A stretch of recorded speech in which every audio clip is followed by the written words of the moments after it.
Hello, students. We are studying the play The Merchant of Venice by William Shakespeare, prescribed for the students of BA Part 1 English Literature at Paper 1. We are about to begin Act 3, Scene 2. A room in Belmont, where Portia lives. Now, in the scene, Bassanio has reached Portia's house and he has informed Portia that he would like to try his luck at the selection of the caskets. उन्होंने Portia को सब बता दिया है कि जो lottery उनके father ने बनाई थी, पोर्शिया को डर है कर ले and all their trains. Portia कहती हैं, I pray you tarry. Tarry means pause, wait, pause a day or two, take your time before you hazard, for in choosing wrong I lose your company. कह रही हैं, wait a day or two before you take the risk. एक दो दिन रुक जाइएगा, because if you choose incorrectly, अगर आपने गलत चयन कर लिया, then you will have to leave me. आपको यहाँ से चले जाना पड़ेगा. Therefore, forbear a while. Forbear a while means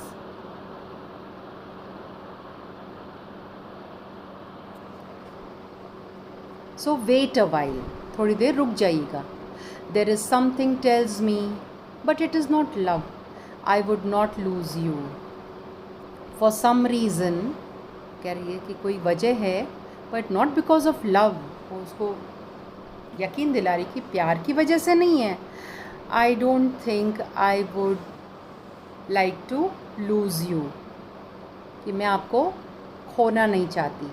and you know in such a quality, and it is not hate that would make me feel this way, कि नफ़रत भी नहीं है, but lest you should not understand me well, but just so that I am clear. कहीं ऐसा नहीं हो कि आप मुझे गलत समझ लें और मैं आपको समझा रही हूँ. And yet a maiden hath no tongue but thought. That is even though it is not a young woman's place to speak a thoughts. यानी कि उस ज़माने में एक यंग लड़की उसके दिल में उसके ख़यालों में क्या है वो नहीं बता सकती थी. सो मुझे ये आज़ादी नहीं है कि मैं आपको अपने विचारों को शब्दों में डाल सकूं.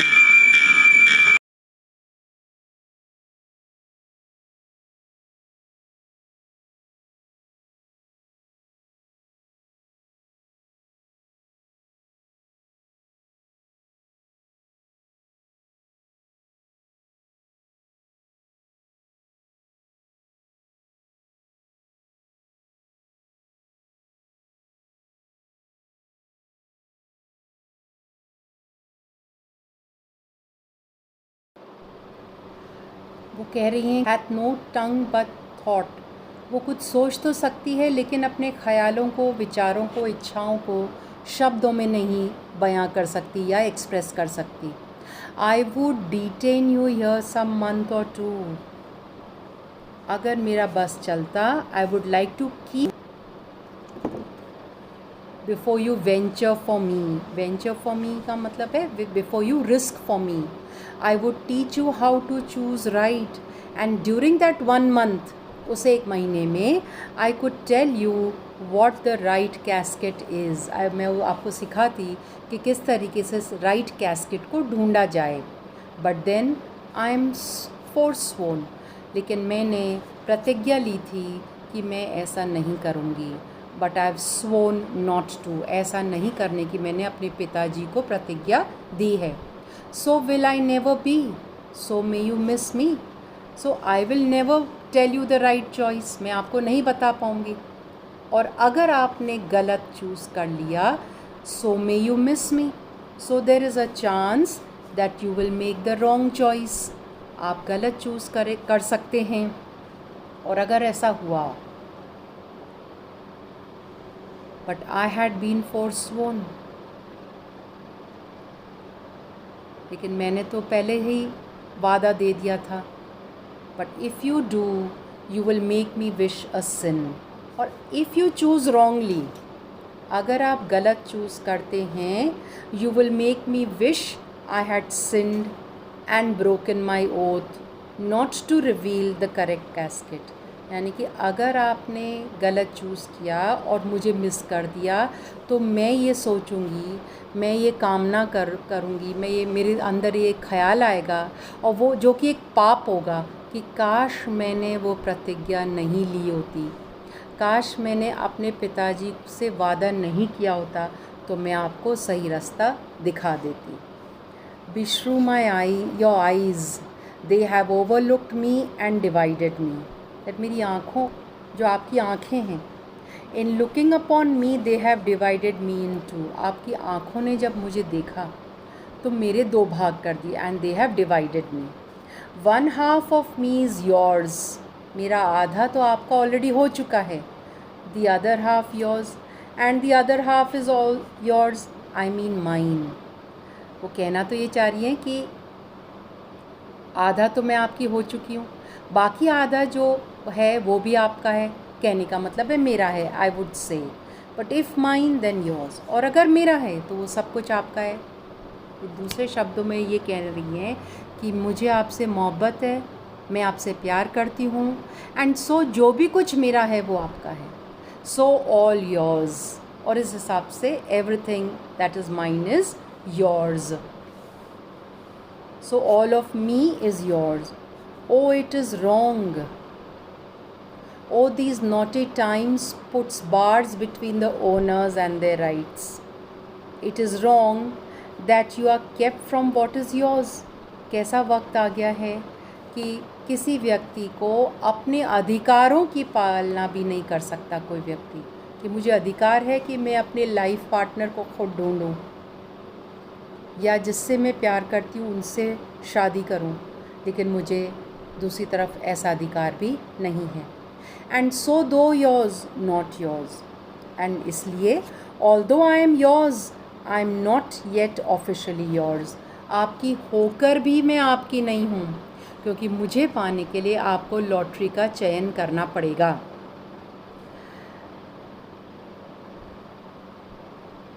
Prove it so, let fortune go to hell for it not I. तो कह रही है make it so I am. साबित कर दो कि मैं आपकी हूँ. कैसे? सही कैस्केट को, सही बॉक्स को चूज़ करके. एंड लेट फॉर्च्यून, फॉर्च्यून का मतलब है lady luck, go to hell for this game of chance not me. कि जो किस्मत की देवी है वो नरक में जाकर जले, मैं क्यों जलूँ? I speak too long but is to pies the time. मैं बहुत ज़्यादा बोल रही हूँ. I am talking too much, but I am doing that just to waste time. To draw out the minutes, to eke it. Eke it means उसको खींचना, वक्त को खींचना, आने वाली घड़ी को टालना. And to draw it out at length. To draw out the minutes and stretch out the seconds. To stay you from election. To keep you from making your selection या डिसीजन. तो बसानियो उनको समझाते हैं let me choose for as I am I live upon the rack. मुझे selection करने दो, क्योंकि as it is now I am in torture. मैं खुद परेशान हूँ, मुझे नहीं पता इसका अंत क्या होगा. सो मुझे अभी बहुत तकलीफ़ हो रही है. इस तकलीफ़ को ख़त्म करने का एक तरीका यही है कि मैं इस बात को जल्दी से पूरा कर सकूं. सो पोर्शिया कहती है upon the rack Bassanio, then confess what reason there is mingled with your love. कि तुम you are in torture Bassanio, आप परेशान हो तो बताओ. Then confess what reason you have committed out of your love. क्या गलत काम किया है मेरी प्यार की खातिर, ये बताओ. तो बसानियो कहता है none but that ugly treason of mistrust. I am guilty of nothing but some mistrust. मैंने कोई गलत काम नहीं किया है सिवाय इसके कि मुझे मिसट्रस्ट है, यानी कि खुद पर विश्वास नहीं है. Which makes me fear the enjoying of my love. Fear का यहाँ पे मतलब है worry. Which makes me worry, मुझे चिंता है. I may never be able to enjoy my love. अगर मैंने तुम्हें खो दिया, सब चीज़ जुड़ी हुई है. अगर गलत बॉक्स का सिलेक्शन किया तो वो दोनों एक दूसरे को खो देंगे. प्यार भले एक दूसरे से करती हूँ, लेकिन वो एक दूसरे के साथ जीवन नहीं बिता पाएंगे. सो इस बात को लेकर मैं परेशान हूँ. There may as well be amity and life between snow and fire as treason and my love. जिस तरीके से स्नो यानी कि बर्फ़ और आग का कोई मेल नहीं होता. आप याद कीजिएगा, हमारी जो पहली पोएम हमने पढ़ी थी आइस एंड फायर, उसमें भी ऐसा ही कुछ था. आइस एंड फायर का स्नो यानी कि बर्फ़ और उस आग का कोई मेल नहीं होता. उसी तरीके से ट्रीज़न यानी कि धोखा देना, किसी को धोखा देना, एंड माई लव, उसमें भी कोई मेल नहीं है. मैं कभी तुमको धोखा नहीं दे सकता. I love you, I can never betray you. Portia, I but I fear you speak upon the rack where men forced do speak any thing. कहती yes, but I am afraid that you are only saying this because you are being tortured. मुझे इस बात का डर है कि तुम ये बात केवल मुझे खुश करने के लिए कह रहे हो, क्योंकि तुम खुद बहुत परेशान हो. Men say anything when forced to by torture. जब किसी आदमी को बहुत तकलीफ़ दी जाती है, शारीरिक कष्ट दिया जाता है, तो उसके मुंह से कुछ भी उगलवा सकते हैं, कुछ भी बुलवा सकते हैं. वैसे ही तुम भी अभी ऐसा ही शायद कर रहे हो. तो बसान्यू कहते हैं, promise me life and I will confess the truth. मुझे वादा करो, प्रॉमिस करो कि मुझे ज़िंदगी दे दोगे तो मैं तुमको सच बता दूंगा. तो पोर्शिया जवाब में कहती है, well then confess and live. ठीक है, सच बताओ, confess the truth and you will live, और तुम ज़िंदा रहोगे. तो बसान्यू कहते हैं, confess and love had been the very sum of my confession. मैं जो सच तुमको बताना चाहता हूँ वो ये है that I love you. This is the sum total of my confession. मैं ये बात तुम्हारे सामने आज कबूल करता हूँ कि मैं तुमसे प्यार करता हूँ. ओ हैप्पी टॉर्मेंट. टॉर्मेंट यानी कि टॉर्चर. ये कितना अजीब टॉर्चर है. When my torturer doth teach me answers for deliverance. जबकि जो मुझे तकलीफ़ दे रहा है वो ही मुझे बता रहा है कि मुझे कैसे इस स्थिति से, इस तकलीफ़ से छुटकारा मिल सकता है. Tells me the right thing to say to let go. यानी कि मुझे तकलीफ़ देने वाला ही बता रहा है कि इस तकलीफ़ से बचने के लिए मैं क्या कर सकता हूँ. But let me to my fortune and the caskets. कहते हैं, but now let me try my luck and go to the caskets. Portia कहती हैं, away then, let us go then. I am locked in one of them. मेरी तस्वीर, मेरी picture, my picture is locked in one of the caskets. मेरी तस्वीर किसी एक डब्बे में कैद है या बंद है. If you do love me, you will find me out. If you truly love me, अगर तुम सच्चे मन से मुझे प्यार करते हो तो मुझे ढूंढ लोगे. Nerissa and the rest stand all aloof. Nerissa and बाकी सब लोग दूर खड़े हो जाएं. Stand a back. Let music sound while he doth make his choice. Let some music play while he makes his choice. जब वो अपनी चॉइस में कर रहा है. Then if he lose he makes a swan like end fading in music. If he loses, music को सुनते सुनते, चॉइस करते वक्त में अगर उन्होंने गलत डब्बे को चुन लिया तो फिर जिस तरीके से स्वॉन को हिंदी में कहते हैं हंस. वो जो एक पानी में तैरने वाली चिड़िया होती है, एक तरह की बतख होती है, हम जानते हैं हंस क्या होता है. तो जिस तरीके से हंस की मृत्यु जब होने वाली होती है, मृत्यु से पहले कहते हैं वो एक गीत गाता है, वो अपनी मुँह से एक आवाज़ निकालता है और उस गीत को गा के वो चिड़िया वहीं पे अपने प्राण त्याग देती है। उसी तरीके से इस म्यूज़िक को सुन के अगर बसैनियो ने गलत चॉइस कर दी तो ये उसके जीवन का अंत होगा। It will be the end of his life. It will be like a swan like and, dying with a song. That the comparison may stand more proper, my eye shall be the stream and watery death for bed for him. To make him really like a swan, उन्हें एक स्वान की तरह बनाने के लिए I will cry a river for him, मेरी आँखों से लगातार आंसू बहते रहेंगे और वो आंसू, उन आंसुओं की जो एक नदी है, एक नदी बन जाएगी जिसमें वो स्विम कर सकते हैं एंड ड्राउन, तैर, जिसमें वो डूब सकते हैं, and a watery death bed for him. और फिर वो सोचती ही मे विन, क्या पता, and if he wins and what is music then, तो फिर ये म्यूज़िक का क्या मतलब होगा, what will be the point of the music. Then music is even as the flourish when true subjects bow to a newly crowned monarch। मैं पहले English में बोलती हूँ। इन दैट केस, ऐसी स्थिति में the music will be like a flourish.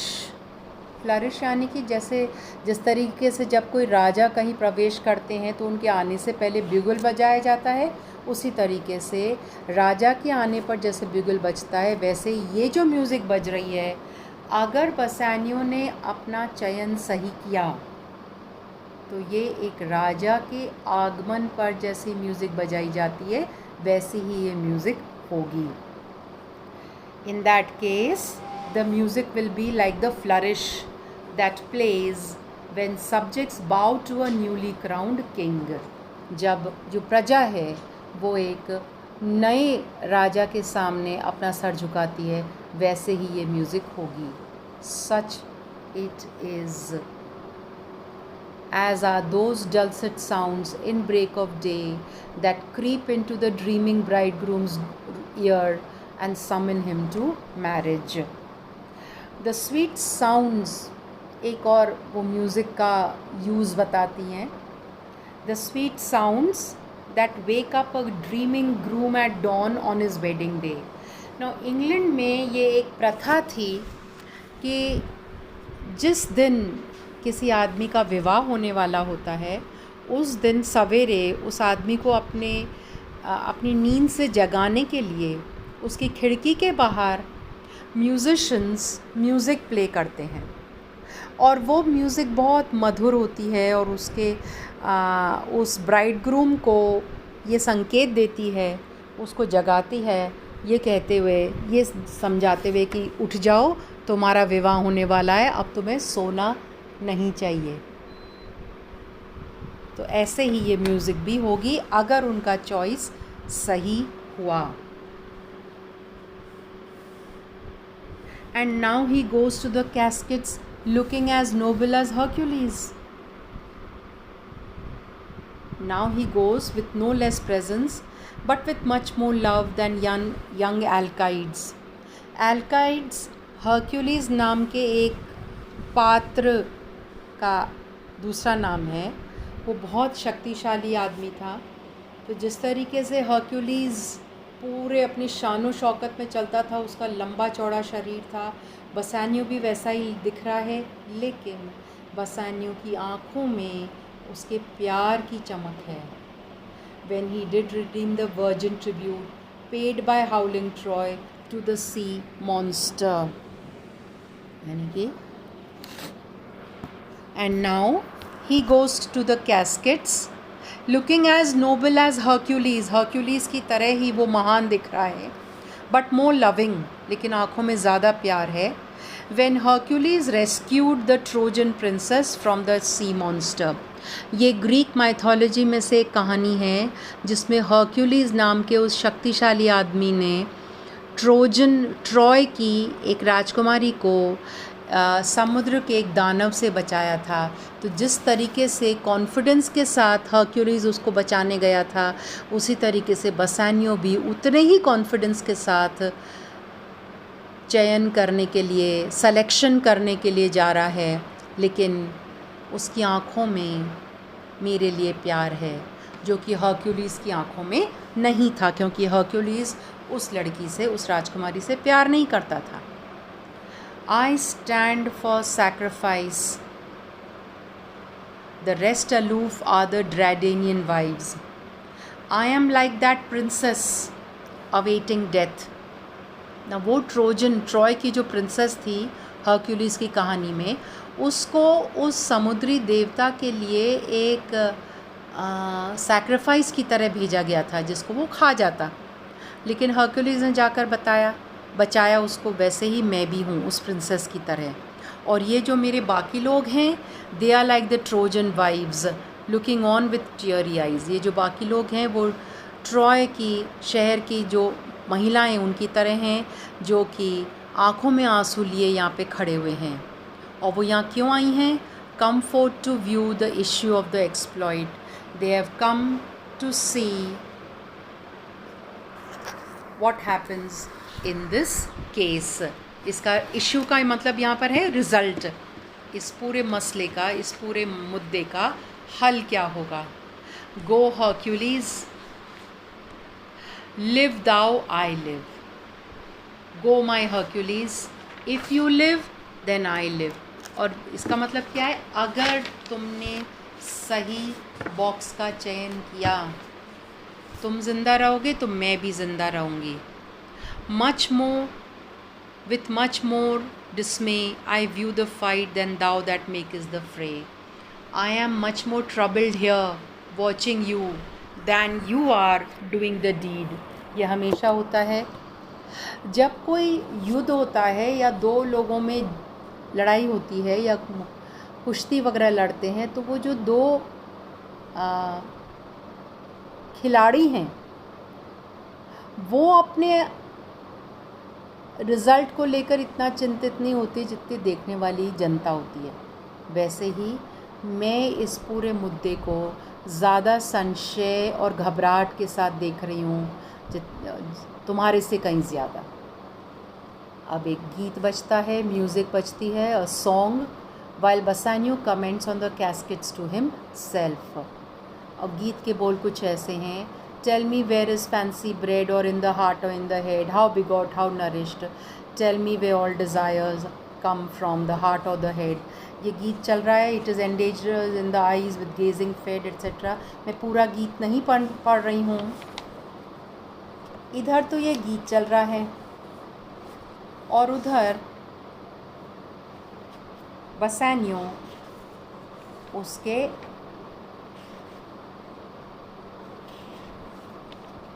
Casket के बाहर जो लिखे हुए हैं वो शब्द पढ़ता है।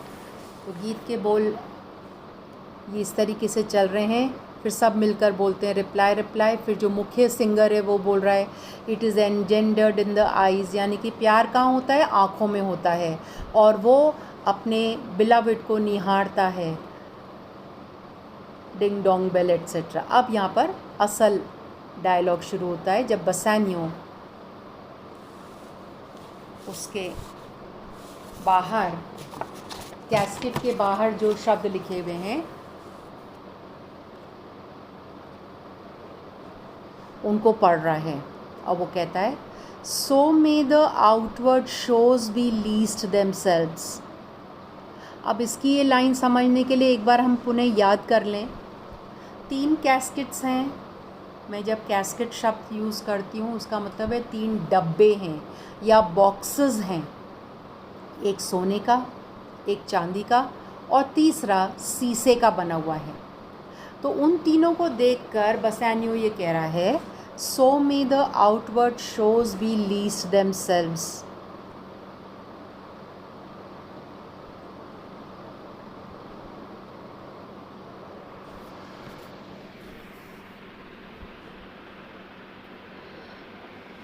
अभी हम यहीं छोड़ते हैं।